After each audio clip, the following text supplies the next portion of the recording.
ஸ்ரீமன்னாராயணா ஹரிநாராயணா ஸ்ரீமன்னாராயணா நாராயணா ஸ்ரீமன்னாராயணா நாராயண பட்டதிரி உருகும் பரமனாம் நலம் தரும் நாராயணீயம் அருள் வழங்குமே தினம் நம்மை காக்குமே. जिह्वे कीर्तय केशवं मुररिपं चेतो भज श्रीधरं पाणिद्वन्द्व समर्चय अच्युतकथाः श्रोत्रद्वयद्वं शृणु कृष्णं लोकयलोचनद्वयकरेर्गच्छाङ्घ्रियुग्मालयो जिग्रग्राण मुकुन्दपादतुलस्यो मूर्धन्नमादोक्षजो. உயர்ந்த நாராயணியத்தில் நாம் இப்போது தரிசித்துக் கொண்டிருக்கக்கூடிய ஒரு திருக்கோயில் விழுப்புரம் மாவட்டம் உளுந்தூர்பேட்டையில் கோயில் கொண்டிருக்கக்கூடிய ஸ்ரீதேவி பூதேவி சமேத அர்ச்சாவதார திருமேனியான ஆதிகேசவ பெருமாளுடைய திவ்ய தரிசனத்தை நாம் அடைய இருக்கின்றோம். இதோ மூலமூர்த்தியினுடைய ஒரு தரிசனம். குருவாரத்திலே யஜுருபா கர்மாவாகிய ஆவணியவிட்டம் சேர்ந்த இந்த நல்ல நாளிலே இதோ மூலமூர்த்தியான கேசவன் கேசவ கிளேசநாசனகா என்று நம்முடைய கஷ்டங்களை நீக்குபவனாக ஆச்சரியமான தரிசனத்தை நமக்கு அளிக்க துவங்கிவிட்டான். நின்ற திருக்கோலம், சதுர்புஜங்கள், சங்கு, சக்கரம், ஒரு ஹஸ்தமானது அபயகஸ்தமாக நமக்கு அபயத்தை இதோ அளித்துக் கொண்டிருப்பதை நாம் சேவித்துக் கொள்கின்றோம். மற்றொரு திருக்கையானது கடிகஸ்தமாக சற்றே மடக்கப்பட்டு இருக்கக்கூடிய உயர்ந்த ஒரு சேவை. இயற்கையாகவே விக்கிரகத்தில் அமைந்த உயர்ந்த கிரீடமானது நமக்கு தரிசனத்தை அளிக்கின்றது. ஆகா, அழகான ஊர்த்வபுன்றமாக திருமன்காப்பு, விக்கிரகத்தில் அமைந்த யஜ்ஞோபவீதம், இதோ கேசவனுடைய உயர்ந்த திருவடிகளுடைய தரிசனங்களை நாம் அடைகின்றோம். வங்கக் கடல் கடைந்த மாதவனை கேசவனை என்று ஆண்டாள் நாச்சியார் ஆழங்கால் பட்டு கேசி என்ற ஒரு அசுரனை அழித்ததால் இவன் கேசவன் ஆனானோ என்று அவனை பாராட்ட, கேசவனாய் நின்று கீழ திசையிலும் நெற்றியிலும் தேசுடை ஆழிகள் நான்குடன் செம்பசும் பொன்மலை மேல் வாசி மிகுத்து மங்காமற் காக்கும் மறையதனால் ஆசை மிகுந்த அயன் அகவேதியில் அற்புதனே என்று சொல்லக்கூடிய அளவிற்கு தக்ஷயாகத்திலே எவ்வாறு பகவான் நாராயண பட்டத்திரியனுடைய ஸ்லோகத்திலே 10வது ஸ்லோகத்தில் வந்து நிற்கப் போகிறாரோ அதே உருவத்திலே இங்கு கேசவனாக பகவான் நமக்கு சேவை சாதிக்கக்கூடிய காட்சி.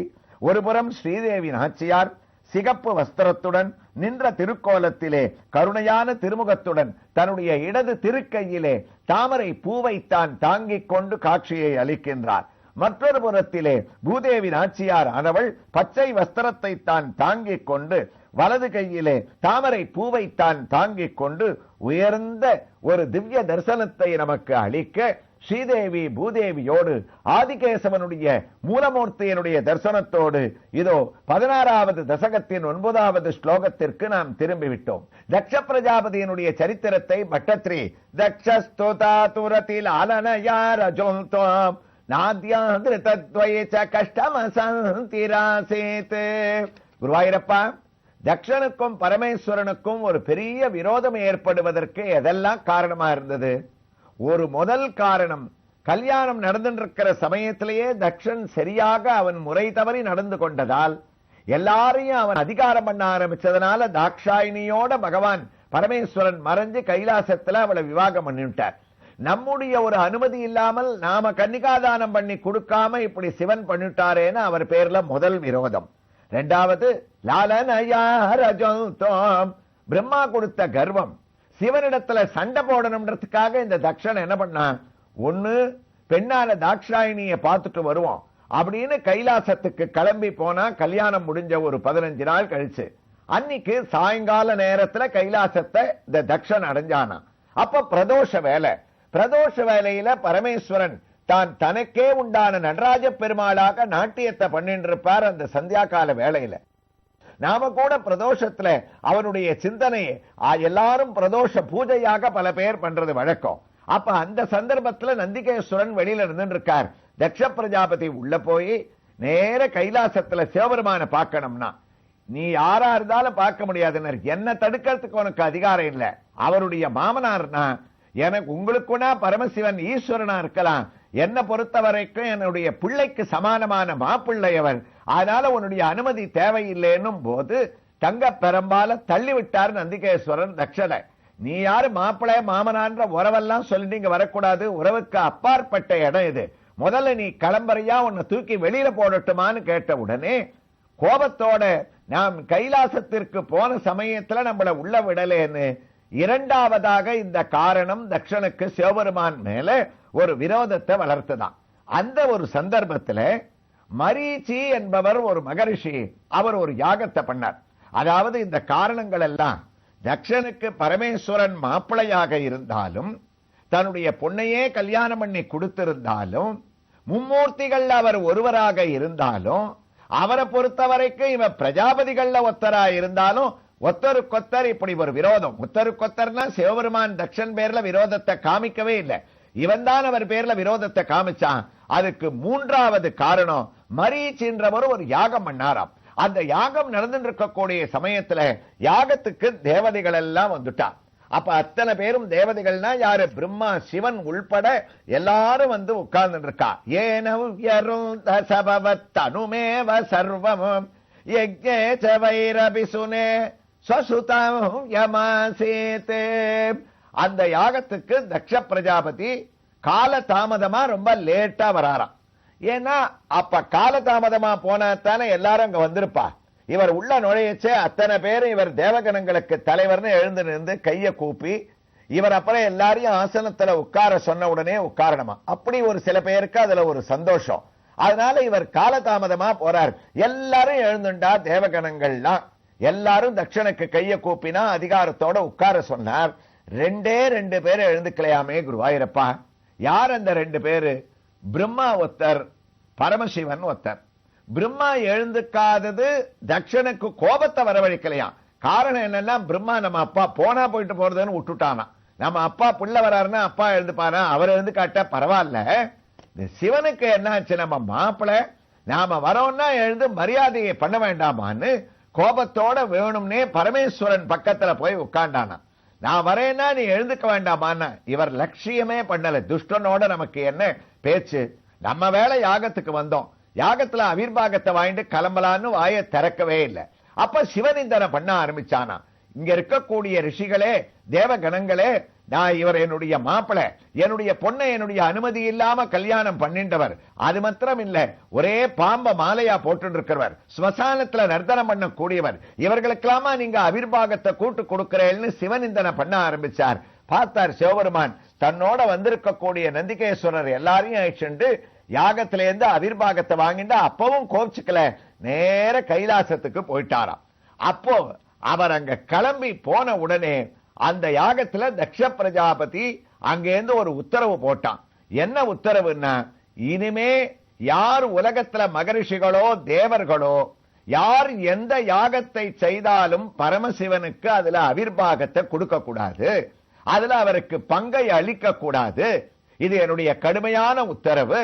இதையும் மீறி அவரை அழைச்சு யாராவது யாகத்துல பங்கு கொள்ள வைத்து அவிர்வாகத்தை வேத மந்திரத்தோட கொடுத்தால் என்னால் கடுமையாக அவர்கள் தண்டிக்கப்படுவார்கள்னு இவன் சொல்ற அளவுக்கு பரமேஸ்வரன் பேர்ல இவனுக்கு கோபம் வந்துருத்தான். பாவம் மகரிஷிகள்லாம் என்ன பண்ணுவான், தட்சனுக்கு பயந்துண்டு யாகத்தை ஆரம்பிக்காம இருக்கிறதா, இல்ல இவன் சொன்ன அநியாயத்துக்கு கட்டுப்பட்டு யாகத்தை ஆரம்பிச்சு அதுக்கு பரமேஸ்வரனை கூப்பிட்டு அவிர்வாகம் கொடுக்காம இருக்கிறதா?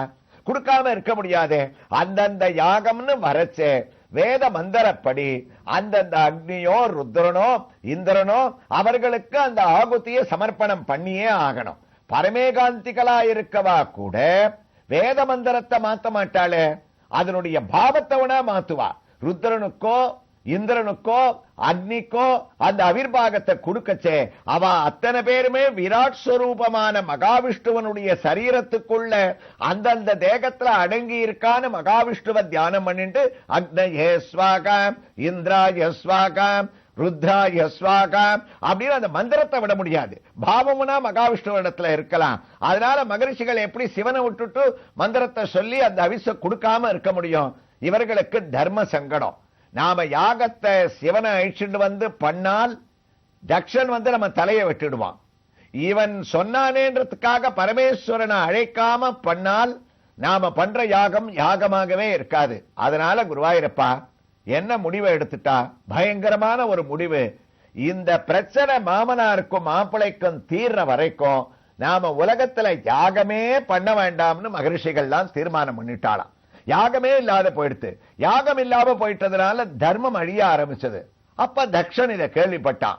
இதுவரைக்கும் எத்தனை பேர் யாகம் பண்ணியிருக்கா, யார் யாரெல்லாம் சிவபெருமான கூப்பிட்டா, யாரெல்லாம் கூப்பிடாம பண்ணியிருக்கா, ஒரு லிஸ்ட் எடுத்துருவாங்கன்னா எல்லாரும் வந்து தக்ஷனுக்கு தேவகணங்கள்லாம் சொல்லிட்டா, நீங்க சொன்ன இந்தியிலேருந்து ஒரு மகர்ஷி கூட யாகத்தை பண்ணல, யாகமே நடக்கல. என்ன உடனே கோபம் வந்துருத்தான் தக்ஷனுக்கு.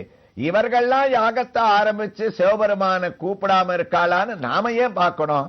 பரமேஸ்வரனை நிந்திக்கணும்னே நாமளே ஒரு யாகத்தை பண்ணுவோமே, அந்த யாகத்துக்கு நாம கூப்பிட வேண்டாம், அவருக்கு அவிர்வாகத்தை கொடுக்க வேண்டாம், நாம போட்ட சட்டத்தை முதல்ல நாமளே நிறைவேற்றுவோம்னு தீர்மானம் பண்ணி ஏனவும் தனுமேவ சர்வம் யஜ்ஞேச வைரபிசுனே சொசுதாம் யமாசேத்.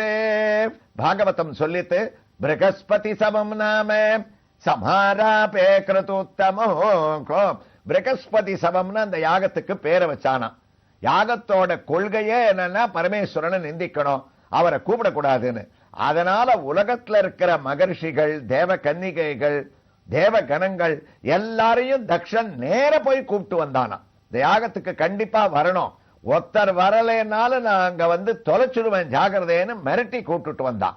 மறுபடியும் ரிஷிகளுக்கு சங்கடம், இந்த பிரகஸ்பதி சவத்துக்கு போறதாபா வேண்டாமா, போகலன்னா இவன் வந்து தலையை வெட்டிடுவான், போனா அங்க பரமேஸ்வரனுடைய நிந்தனையாக அவரை கூப்பிடாம பண்ற யாகம் முழுமையை அடையாது, என்ன பண்றதுன்னு தெரியலையேன்னும் போது ரிஷிகள்லாம் ஒரு முடிவுக்கு வந்தாலாம். நாம ஒரு காரியம் பண்ணலாம், அங்க போயிடுவோம், பரமேஸ்வரனிடத்துல அப்புறம் போய் ருத்ரத்தையும் சமகத்தையும் சொல்லி, அப்பா நாங்க போறதை தவிர வேற வழி இல்ல, எங்களை மன்னிச்சுடுன்னு சொன்னா பரமேஸ்வரன் மன்னிச்சுடுவார், இவங்கிட்ட போய் மன்னிப்பு கேட்டா மன்னிக்கிற குணம் இவனுக்கு கிடையாதுன்னு அத்தனை பேரும் யாகத்துக்கு நாம கிளம்பி போகலாம்னு யஜ்ஞேச வைரபி சுதமோகம் சொசுதமோம் யமாசேத். விவேகம் இல்லாம இவன் பண்ணக்கூடிய காரியத்துக்கு குருவாயூரப்பா வேற வழி இல்லாம அத்தனை மகர்ஷிகளும் அங்கேருந்து கிளம்பி நேர அந்த யாகசாலையை நோக்கி போறான்னு இந்த சரித்திரத்தை தொடர்கிறார். தக்ஷனுக்கும் பரமேஸ்வரனுக்கும் இருக்கக்கூடிய விரோதமும் தொடர்கிறது. இதற்கு அடுத்த பகுதியாக பட்டத்திரி என்ன வர்ணிக்கிறான்ற ஒரு வைபவங்களை எல்லாம் விழுப்புரம் உளுந்தூர் பேட்டையில் எழுந்தருளி இருக்கக்கூடிய மூலமூர்த்தியான ஆதிகேசவ பெருமாளிடமிருந்து அவருடைய திவ்ய ஹாரத்தியின் தரிசனத்தோடு உத்தரவு பெற்றுக்கொண்டு சேலம் அம்மாப்பேட்டையில் எழுந்தருளி இருக்கக்கூடிய ஸ்ரீ குருவாயூரப்பன் திருக்கோயிலின் திவ்ய தரிசனத்தோடு அடுத்த பகுதியிலே தொடர்ந்து கேட்கலாம். ஸ்ரீ கிருஷ்ணாய துப்யம் நமகா.